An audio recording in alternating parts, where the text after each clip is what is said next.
بے شک آسمانوں اور زمین کی پیدائش اور رات اور دن کے بدل بدل کر آنے جانے میں عقل والوں کے لیے نشانیاں ہیں، جو کھڑے اور بیٹھے اور لیٹے ہر حال میں اللہ کو یاد کرتے ہیں، اور آسمان اور زمین کی پیدائش میں غور کرتے ہیں اور کہتے ہیں کہ اے پروردگار، تو نے اس مخلوق کو بے فائدہ نہیں پیدا کیا، تو پاک ہے، تو قیامت کے دن ہمیں دوزخ کی عذاب سے بچائیو۔ اے پروردگار، جس کو تو نے دوزخ میں ڈالا اسے رسوا کیا، اور ظالموں کا کوئی مددگار نہیں۔ اے پروردگار، ہم نے ایک پکارنے والے کو سنا کہ ایمان کے لیے پکار رہا تھا، یعنی اپنے پروردگار پر ایمان لاؤ، تو ہم ایمان لے آئے۔ اے پروردگار، ہمارے گناہ معاف فرما اور ہمارے برائیوں کو ہم سے دور کر، اور ہم کو دنیا سے نیک بندوں کے ساتھ اٹھائیے۔ اے پروردگار، تو نے جن جن چیزوں کے ہم سے اپنے پیغمبروں کے ذریعے سے وعدے کیے ہیں وہ ہمیں عطا فرما، اور قیامت کے دن ہمیں رسوا نہ کیجیو۔ کچھ شک نہیں کہ تو خلاف وعدہ نہیں کرتا۔ تو ان کی پروردگار نے ان کی دعا قبول کر لی اور فرمایا کہ میں کسی عمل کرنے والے کے عمل کو مرد ہو یا عورت ضائع نہیں کرتا، تم ایک دوسرے کے جنس ہو۔ تو جو لوگ میرے لیے وطن چھوڑ گئے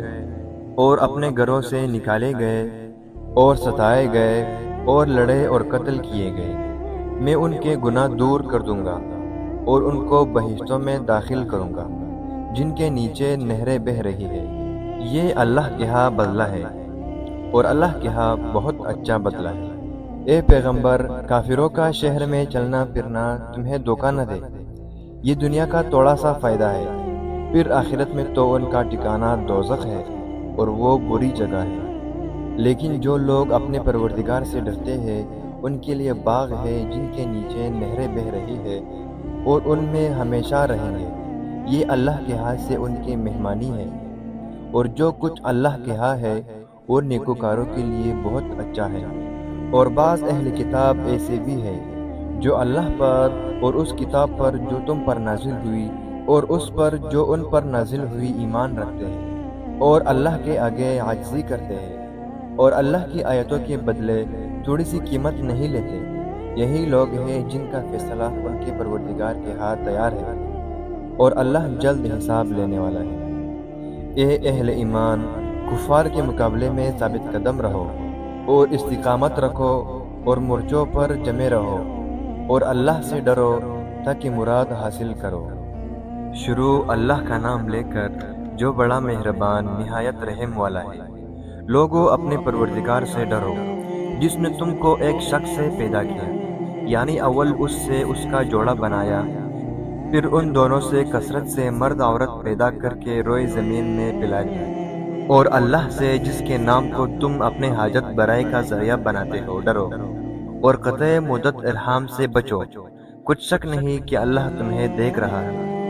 اور یتیموں کا مال جو تمہاری تحویل میں ہے ان کے حوالے کر دو، اور ان کے پاکیزہ اور عمدہ مال کو اپنے ناقص اور برے مال سے نہ بدلو،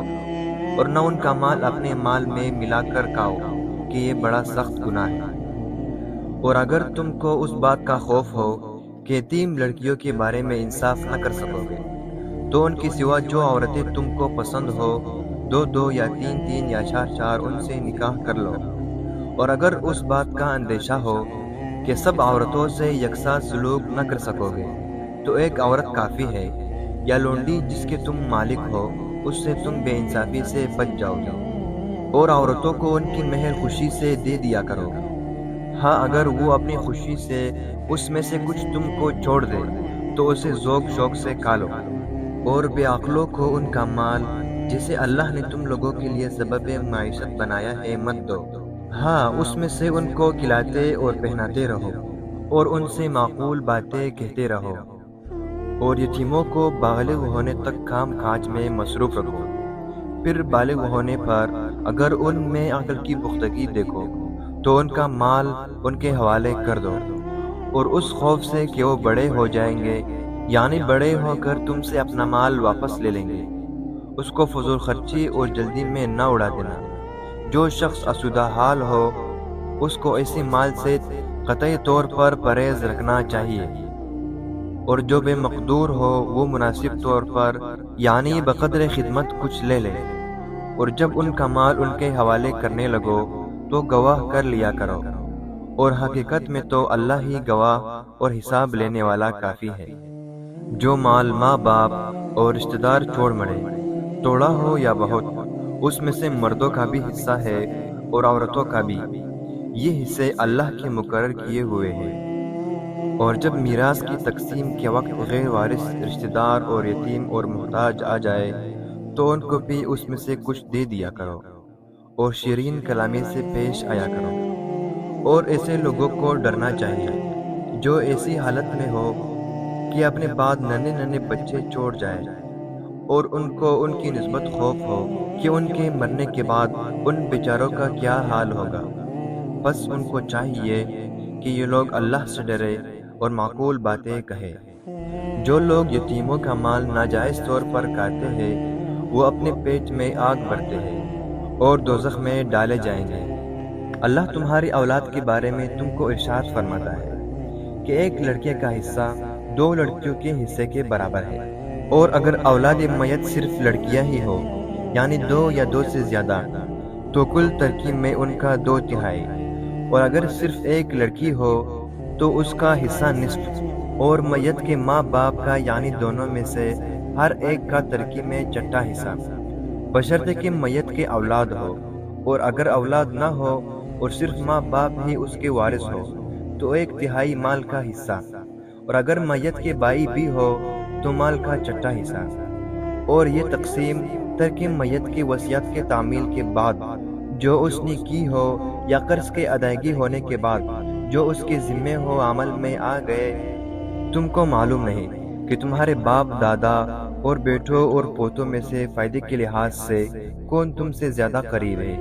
یہ حصے اللہ کے مقرر کیے ہوئے ہیں، اور اللہ سب کچھ جاننے والا اور حکمت والا ہے۔ اور جو مال تمہاری عورتیں چھوڑ مرے، اگر ان کی اولاد نہ ہو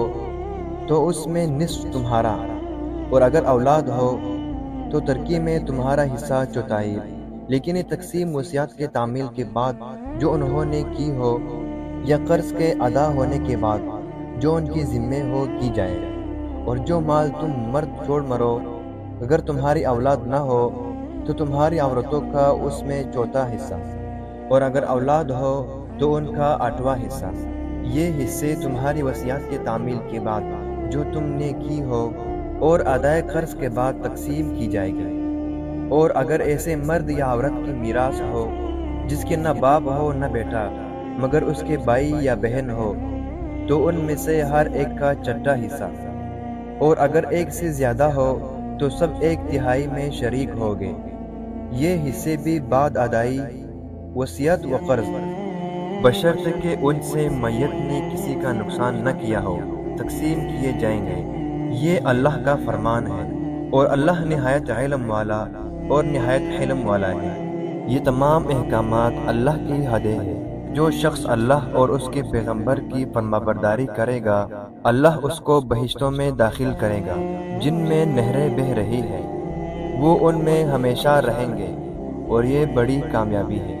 اور جو اللہ اور اس کے رسول کی نافرمانی کرے گا اور اس کی حدوں سے نکل جائے گا اس کو اللہ دوزخ میں ڈالے گا جہاں وہ ہمیشہ رہے گا، اور اس کو ذلت کا عذاب ہوگا۔ مسلمانوں، تمہاری عورتوں میں جو بدکاری کا ارتکاب کر بیٹھے ان پر اپنے لوگوں میں سے 4 شخصوں کی شہادت لو۔ اگر وہ ان کی بدکاری کی گواہ دے تو ان عورتوں کو گھروں میں بند رکھو یہاں تک کہ موت ان کا کام تمام کر دے، یا اللہ اس کے لیے کوئی اور سبیل پیدا کرے۔ اور جو مرد تم میں سے بدکاری کرے تو ان کو ایذا دو، پھر اگر وہ توبہ کر لے اور نیکوکار ہو جائے تو ان کا پیچھا چھوڑ دو، بے شک اللہ توبہ قبول کرنے والا اور مہربان ہے۔ اللہ انہی لوگوں کی توبہ قبول فرماتا ہے جو نادانی سے بری حرکت کر بیٹھتے ہیں پھر جلد توبہ کر لیتے ہیں، بس ایسے لوگوں پر اللہ مہربانی کرتا ہے، اور وہ سب کچھ جانتا اور حکمت والا ہے۔ اور ایسے لوگوں کی توبہ قبول نہیں ہوتی تو ساری عمر برے کام کرتے ہیں یہاں تک کہ جب ان میں سے کسی کی موت موجود ہو تو اس وقت کہنے لگے کہ اب میں توبہ کرتا ہوں، اور نہ ان کی توبہ قبول ہوتی ہے جو کفر کے حالت میں مرے، ایسے لوگوں کے لیے ہم نے عذاب علیم تیار کر رکھا ہے۔ مومنو، تم کو جائز نہیں کہ زبردستی عورتوں کے وارث بن جاؤ، اور دیکھنا اس نیت سے کہ جو کچھ تم نے ان کو دیا ہے اس میں سے کچھ لے لو، اور انہیں گھروں میں مت روک رکھنا۔ ہاں، اگر وہ کھلی طور پر بدکاری کی مرتکب ہو تو روکنا نامناسب نہیں، اور ان کے ساتھ اچھی طرح سے رہو۔ اگر وہ تم کو ناپسند ہو تو عجب نہیں کہ تم کسی چیز کو ناپسند کرو، اور اللہ اس میں بہت سے بھلائی پیدا کرے۔ اور اگر تم ایک عورت کو چھوڑ کر دوسری عورت کرنی چاہو، اور پہلی عورت کو بہت سا مال دے چکے ہو، تو اس میں سے کچھ مت لینا، بھلا تم ناجائز طور پر اور صریح ظلم سے اپنا مال اس سے واپس لوگے؟ اور تم دیا ہوا مال کیوں کر واپس لے سکتے ہو، جبکہ تم ایک دوسرے کے ساتھ صحبت کر چکے ہو، اور وہ تم سے عہد واثق بھی لے چکی ہے۔ اور جن عورتوں سے تمہارے باپ نے نکاح کیا ہو ان سے نکاح مت کرنا، مگر جاہلیت میں جو ہو چکا سو ہو چکا۔ یہ نہایت بے حیائی اور اللہ کی ناخوشی کی بات تھی، اور بہت برا دستور تھا تم پر تمہارے مائیں اور بیٹیاں اور بہنیں اور پھوپھیاں اور خالائیں اور بھتیجیاں اور بھانجیاں، اور وہ مائیں جنہوں نے تم کو دودھ پلایا ہو، اور رضاعی بہنیں اور سانسیں حرام کر دیے گئے ہیں۔ اور جن عورتوں سے تم مباشرت کر چکے ہو ان کی لڑکیاں جنہیں تم پرورش کرتے ہو وہ بھی حرام ہیں۔ ہاں، اگر ان کے ساتھ تم نے مباشرت نہ کی ہو